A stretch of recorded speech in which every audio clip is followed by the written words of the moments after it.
जय महाराष्ट्र मित्रांनो, महत्वाची बातमी सध्याच्या या घडीची सगळ्यात मोठी अपडेट. खरात प्रकरणामध्ये तब्बल 38 आमदार अडकले. मित्रांनो, या आमदारांनी केलाय सगळ्यात मोठा निर्णय आणि अखेर महाराष्ट्रासमोर आलंय आमदारांचं सगळ्यात मोठं कारण. ज्यांनी आता नेमकं काय केलंय मित्रांनो, महाराष्ट्राच्या राजकारणातून सगळ्यात मोठी आलेली राजकीय घडामोड म्हणजे आता मात्र सरकार पडण्याच्या स्थितीत. नेमकी काय घडली घडामोड? देशाच्या राजकारणातून कॅप्टन अशोक खरात याने मात्र राज्याच्या राजकारणावरती सगळ्यात मोठी उडवलेली खळबळ. मुख्यमंत्री फडणवीसांची खुर्ची घालवण्यासाठी अघोरी पूजा. 38 आमदारांनी खरातकडे बोट कापलं. महाराष्ट्राला हादरवणारे दावे. मित्रांनो, नेमकी काय आहेत, कोण आहेत आमदार? सगळ्यांचीच सगळ्यात मोठी यादी आता समोर येते. मित्रांनो, महाराष्ट्रामध्ये कॅप्टन अशोक खरात याची दररोजच्या दररोज नवीन प्रकरण आता बाहेर येऊ लागले आहेत. महाराष्ट्र संतापाच्या भूमिकेत असताना आता मात्र अशोक खरातचे व्हिडिओज, अशोक खरातची माहिती, त्याची संपत्ती रोजच्या रोज नवीन नवीन स्वरूपामध्ये बाहेर आल्यामुळे आता मात्र राज्याचं राजकारण हादरले आणि आमदार मंत्री देखील नावांचं यादी आल्यामुळे कोण आहेत आमदार ज्यांनी अशा प्रकारचं कृत्य केलंय? मित्रांनो, ही बातमी आता सगळेपर्यंत पोहोचते. राज्याच्या राजकारणामध्ये अशोक खरात ही फाईल आता मात्र सगळीकडेच व्हायरल होते. याचा सगळ्यात मोठा फटका सत्ताधारी पक्षाला बसल्याची सगळ्यात मोठी घडामोड आता समोर येते. नेमकी काय आहे बातमी मित्रांनो, समजून घेऊया. मुख्यमंत्री फडणवीसांची खुर्ची घालवण्यासाठी अघोरी पूजा. 38 आमदारांनी खरातकडे बोट कापलं. महाराष्ट्राला हादरवणारे सगळ्यात मोठे एक राजकीय भूकंप. नेमकी काय अपडेट आहे, आपण हा व्हिडिओ शेवटपर्यंत बघावा. जितेंद्र आव्हाड यांनी केलेल्या धक्कादायक आरोपांमुळे महाराष्ट्राच्या राजकारणात खळबळ उडाली आहे. 38 आमदारांनी अघोरी पूजा करून मुख्यमंत्री फडणवीस यांच्या खुर्चीवरती डोळा ठेवला असल्याचा दावा समोर आलाय.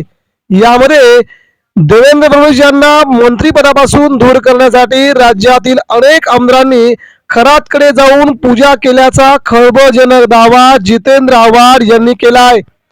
नाशिकच्या भोंदूबाबा अशोक खरात प्रकरणामुळे विधानसभेत मोठी खडाजंगी पाहायला मिळाली.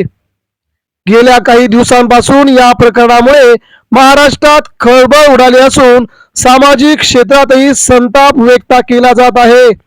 खरात प्रकरणामध्ये दररोज नवनवीन दावे केले जात आहेत. खरातला वाचवण्यासाठी पैसे घातले जात असून मोठे अधिकारी तिथे लोटांगण घालत असल्याचा आरोप आव्हाडांनी केलाय.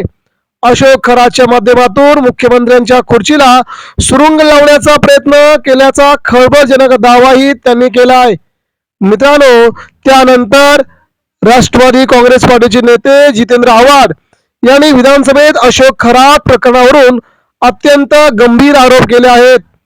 या प्रकरणामध्ये केवळ काळी जादू किंवा अघोरी प्रथाचाच समावेश नाही, तर थेट सत्तेच्या राजकारणासाठी मुख्यमंत्र्यांच्या खुर्चीला सुरुंग लावण्याचा प्रयत्न झाल्याचा दावा आव्हाडांनी केलाय.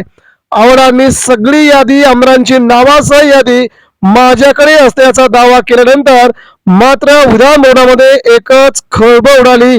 त्यांनी नेमकी कोणती नावं दिली ते देखील बघूया. अशोक खरातकडे जाऊन काही जण अघोरी पूजा करत होते. या पूजेचा मुख्य उद्देश मुख्यमंत्री देवेंद्र फडणवीस यांच्या खुर्चीला सुरुंग लावणे हा होता, असा गंभीर आरोप आव्हाड यांनी केलाय. कॅप्टन अशोक खरातकडे जाऊन 38 आमदारांनी करंगळ्या कापल्याची यादी माझ्याकडे आहे. योग्य वेळी अगदी नावासह यादी जाहीर करेल, असा दावा जितेंद्र आव्हाड यांनी केला आणि एकच खळबळ उडाली आहे. या प्रकरणामुळे राजकीय वर्तुळात मोठी खळबळ उडाली असून सत्तेसाठी अघोरी विद्येचा वापर करण्याच्या दाव्यामुळे आता सत्ताधारी आणि विरोधकांमध्ये नवा कलगीतुरा रंगण्याची शक्यता आहे. अशोक खरात बद्दलची माहिती मंत्रिमंडळातील सहकाऱ्यांना आणि पोलिसांना असायला हवी होती, मात्र पोलिसांचं इंटेलिजन्स फेल्युअर असल्याचा गंभीर आरोप आव्हाडांनी केलाय. आरोपीला वाचवण्यासाठी काही मोठ्या अधिकाऱ्यांनी पैसे घेतल्याचा आरोपही त्यांनी केलाय. या सर्व प्रकाराची कराड सोबत झालेल्या बैठकांची माहिती मुख्यमंत्री महोदयांना 6 महिन्यापूर्वी मिळाली होती, असा दावा देखील त्यांनी केला आहे. यामुळे मित्रांनो, राज्याच्या राजकारणात हे प्रकरण म्हणावं तेवढं आता वरवर दिसत नाहीये. या प्रकरणाच्या खोलवरती गेल्यानंतर राज्यातील विद्यमान मंत्री, विद्यमान आमदार हे सगळे सापडतील. त्यांना मात्र तुरुंगवासाची हवा आता सोसावी लागेल, असा दावा देखील केला आहे.